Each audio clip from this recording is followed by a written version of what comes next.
Hello. Today we're going to be doing my August wrap up. This month I only read 19 books because y'all, I was outside this month. Okay, I went to the beach, I went to the bookstore, I had a family reunion, it was my birthday, I went to my granddad's house. I had a busy, and y'all are probably like, girl, you did not do that much. To me, it was busy. Okay, I did my hair, I did a lot this month. Okay, so I didn't read as much as I usually do, but that's okay. I watched a lot more TV than I usually do. I don't know. So let's just get into what I read. First I'm gonna do, should I do ebooks first or should I do physical books? I think I'll do ebooks first because I only read, I want to say 5 ebooks, and then I'll get into everything else. First, I read The Night Agent. I read The Night Agent because I was watching the TV show, and the TV show was like good, but I was just curious and I wanted to read the book, and I knew that the TV show and the book were different, and so I knew that if I loved the TV show and read the book first, if I loved the TV show, I wouldn't have been able to read the book because they were different. So I read the book first, and then I was gonna finish the TV show.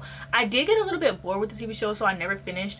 I uploaded my what I watched in August on Instagram. If you're interested, I also uploaded it on TikTok. I do them every month where I talk about what I watched. So if you're interested in that, go check those out. So yeah, I read The Night Agent. It was fine. It was like, I don't know how different it was. I can tell you, like, The Night Agent TV show gives like bodyguard romance, whereas the book just gives bodyguard no romance. You know what I'm saying?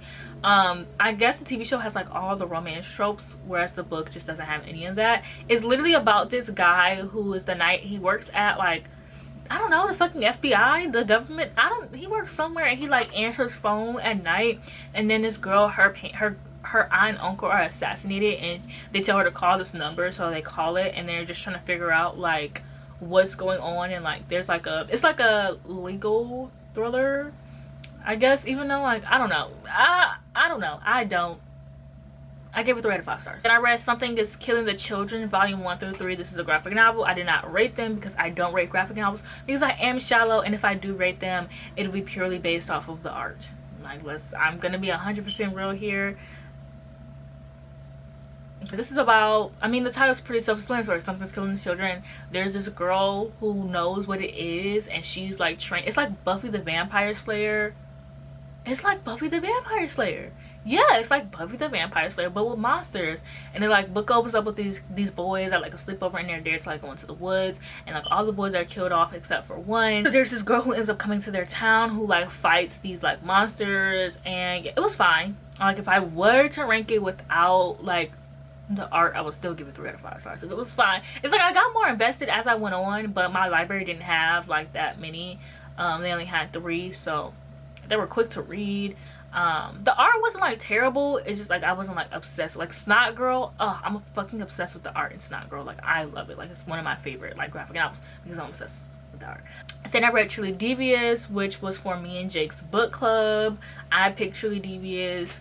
It was fine. It was, you guys know what Truly Devious is about, so I think I give it 3 out of 5 stars, and the only reason why I did is because nothing happened. Like, they didn't even have like no reveal at the end. Like, you don't know what happens. Like, the book just ends. I'm like, bitch, that was a waste of my time. Like, I already don't like series.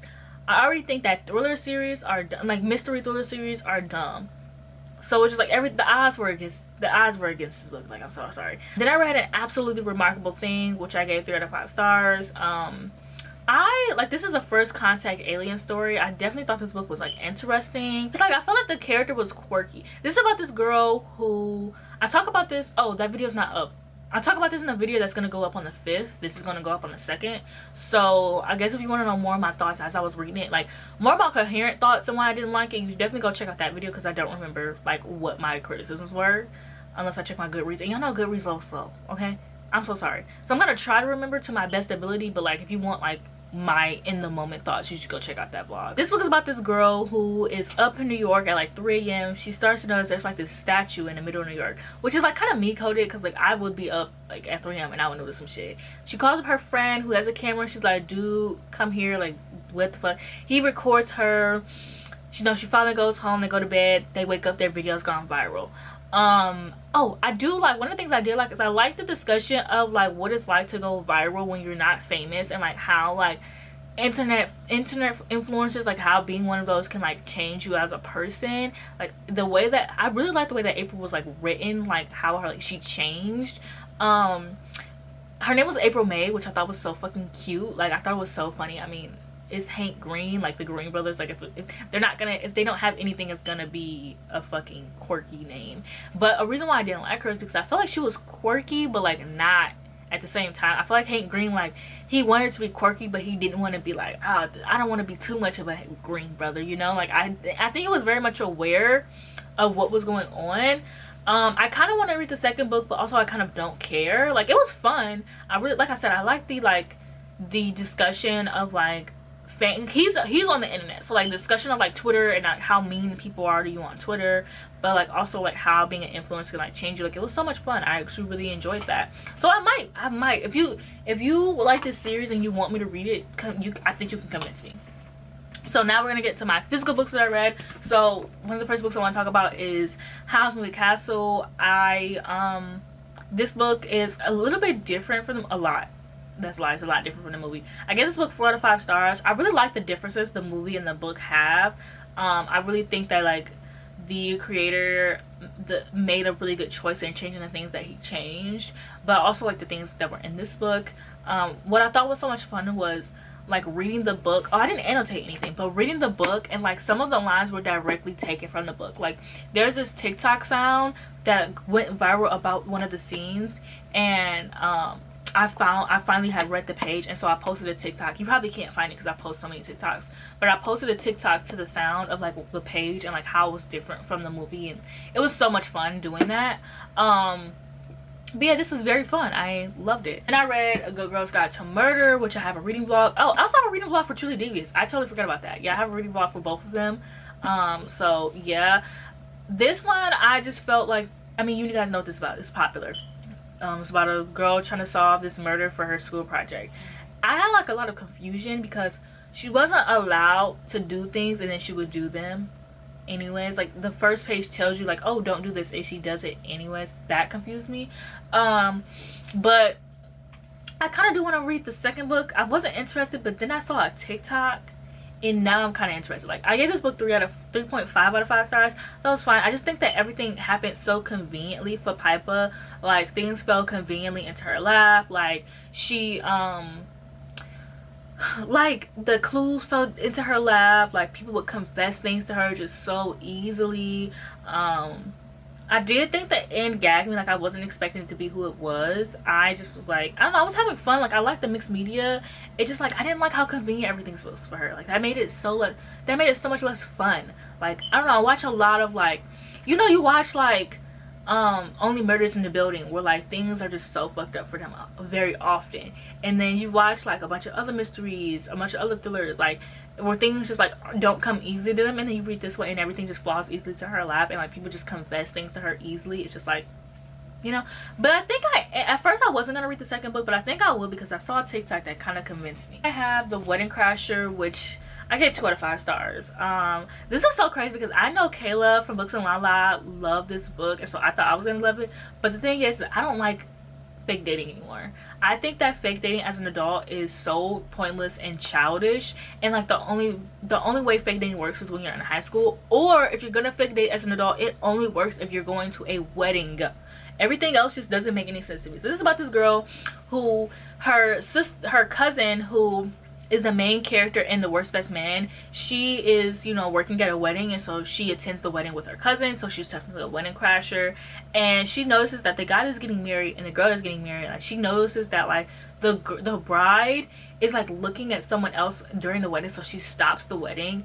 And then like they end up fake dating because he like obviously he needs a wife for some reason, I don't fucking remember. And then she like, her aunt tells her family that she has a serious boyfriend, and she like tells her aunt, and her aunt was like, I'm so sorry I did that, and she's like, no, you're right, I do have a serious boyfriend. And then yeah, I just thought that the fake dating was dumb. I don't see a reason why all adults fake date. And I also thought it was dumb because why would you interrupt their wedding? Like, you don't know these people. Like, yeah, I get that, like, you know, the wife is like looking at someone else while like they're getting married, but that's something you talk about that shit on the phone, like, oh yeah, like I was at this wedding and the bride was like looking at some other man, like that marriage is about to be crazy. Like, that's none of your business. And what was happening was they were fake dating. The groom and the bride were fake dating, and the bride wanted like her love of her life to stop the wedding, and she was like calling his bluff. That's why she was looking at him, and like he didn't, and like all of that shit. So yeah, I just thought that it was stupid. Like, nothing in this book really made sense to me, I'm not gonna lie. And then I read If We Were Villains, which I read twice. That's why I said I read 19 books when really I read 18, but I read it twice. I literally finished this book, picked it back up, and read it again just so I could annotate it. This is like look at this page. This is page 50. I have so much shit here. Like, look at all of this. I have a page just full of like analyzing. Like, they don't write books like this anymore. Like, I love a book that you can analyze. Like, I was decoding shit. Like, I love, like, picture like a wall with like the red strings. I love a like red string moment. Like, you know, like I love a like detective moment. And so that's what I felt like reading If We Were Villains. Like, I absolutely love this book. Obviously, I read it twice. Like, this book literally changed me. Like, The Cruel Prince and Ninth House are my favorite books of all time, but I think this, and I just read this, I think this might have it beat. Like, I love a book where you could just analyze the characters, why the characters are like this. Like, I just love like reading the Shakespeare quotes, and like what I would do is I would go look up the quotes and I would find my Shakespeare book, and then I would translate it.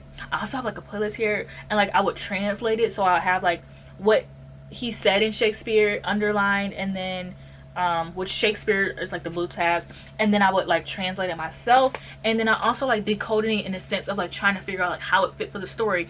And I also like, I have in here, I don't know if I can find a page, but like when they would do a Shakespeare play, like they did Caesar. So what I did was I wrote the themes for Caesar and like what the themes were, and trying to connect the themes to the story. It was just fun. Like, I love a like something where they don't make books like this no more. They don't make books like, they just write, like, people just write books. They just write the characters. I want to have a romance. They don't say, oh, I'm gonna put the foreshadow on here, I'm gonna do this, I'm gonna like, this is what this passage really means, and like I'm gonna like, I need that. Like, this was fucking amazing, bitch. I'm actually thinking about reading it for a third time. I was going to read it for a third time, but then I was on the phone with Jemiah, my friend Jemiah is how I ended up reading the book. I'll link her channel down below. She was like, you should read this book. I was like, I don't know. Read this book. It was the best book I ever fucking read in my life. Be gay, do crimes. Okay?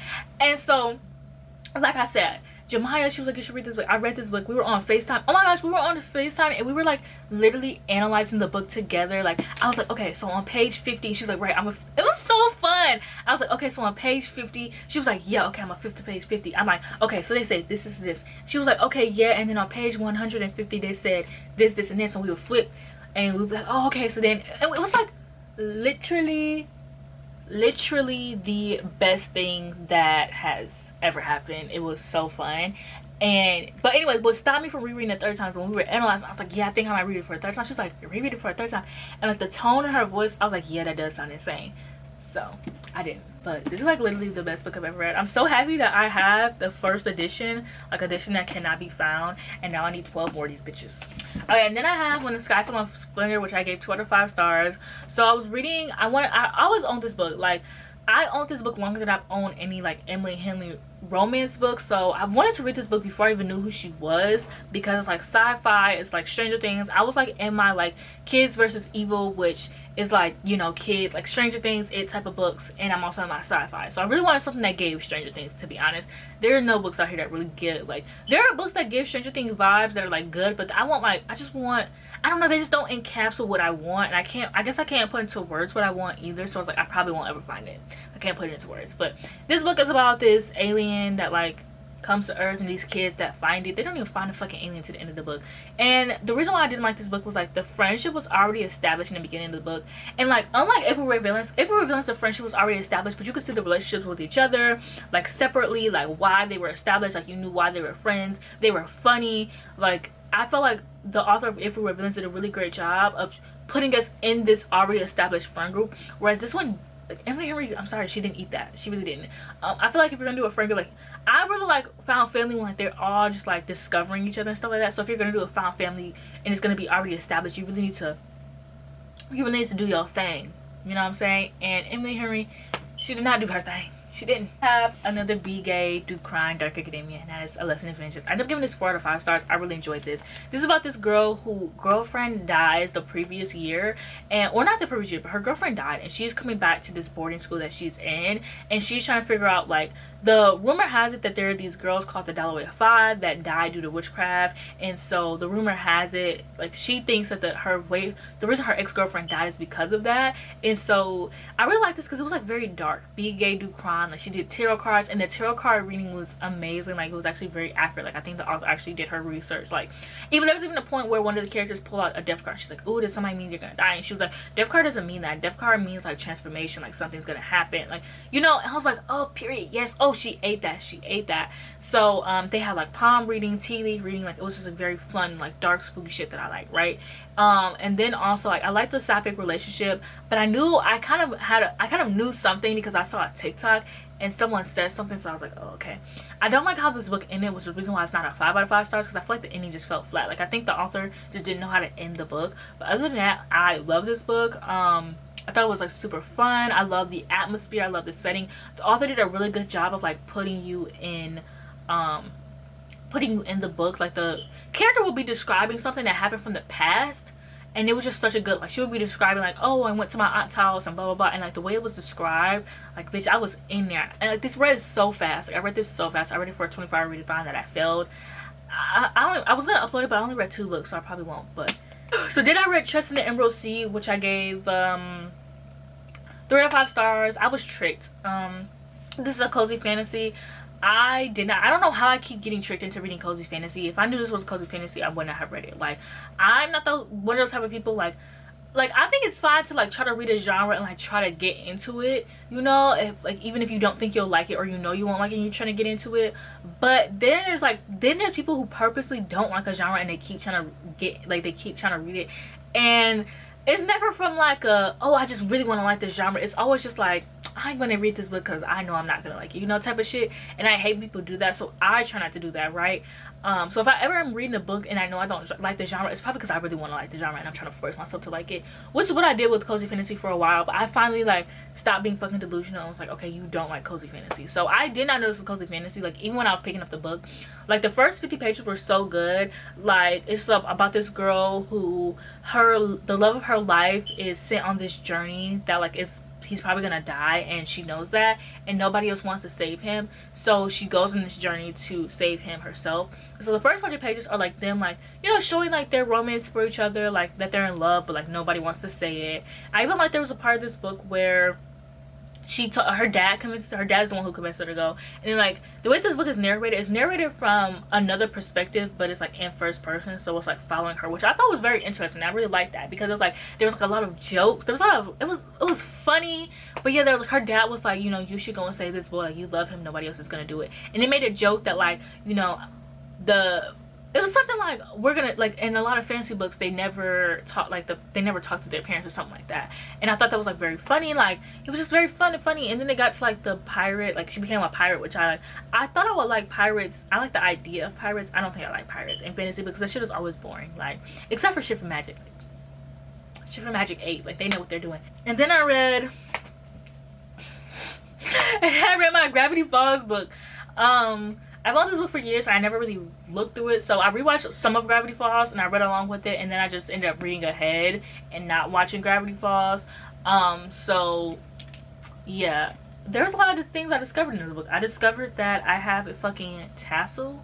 I discovered that, and I've owned this book for years, I discovered there's a fucking blueprint inside the dust jacket, which I didn't. I've owned this book for years. Like, this is one of the first books I bought when I got a job, because I love owning things from like my favorite shows. I actually wish more TV shows would do cool stuff like this, because there's a Stranger Things one that I also own that I love, and I just wish that more TV shows did really cool things like that with like, but they don't. Anyway, so I read this, I loved it. I think I gave it I think I gave it 4 out of 5 stars. I really loved it. It really doesn't like add or take away anything from the story.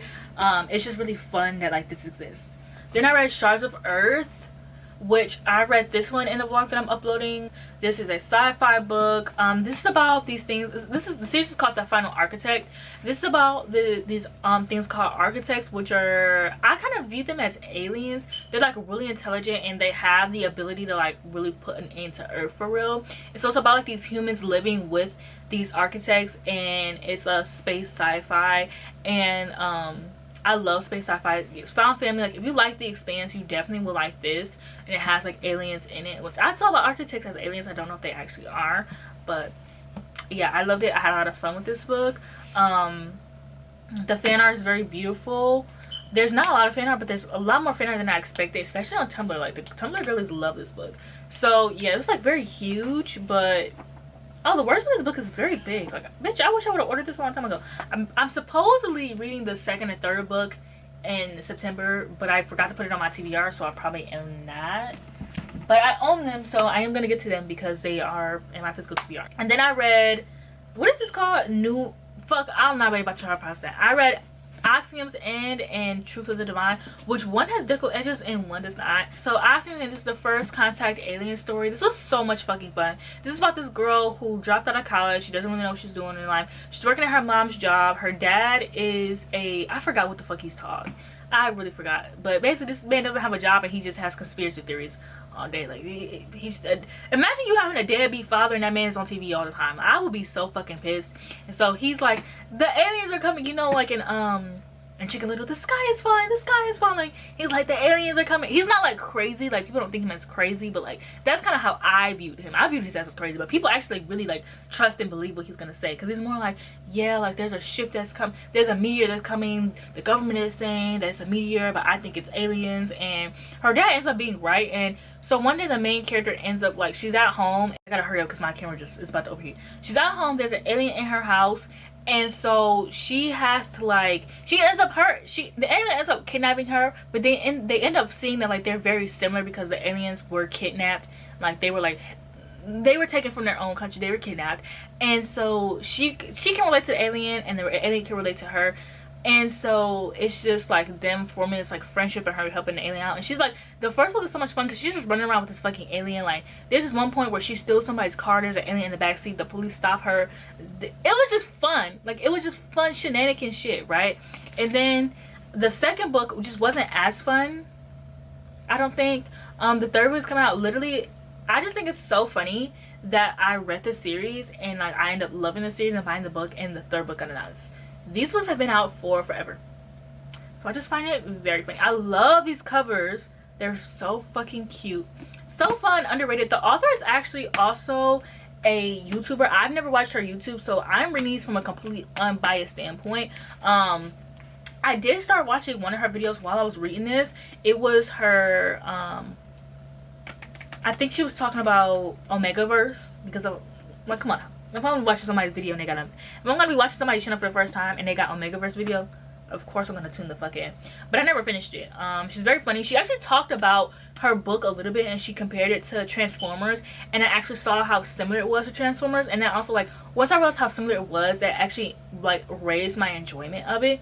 So I'm very excited for the third book.